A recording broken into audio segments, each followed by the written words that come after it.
To remove the dirt cup from your OnePWR Blade cordless vacuum, first turn it off and remove the battery.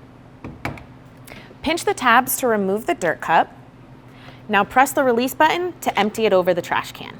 To close it, push the door until it locks into place.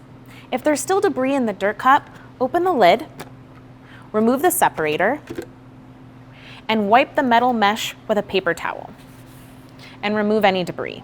Replace the separator and close the lid. To replace the dirt cup, line up this black tab with the handle and swing until you hear it click.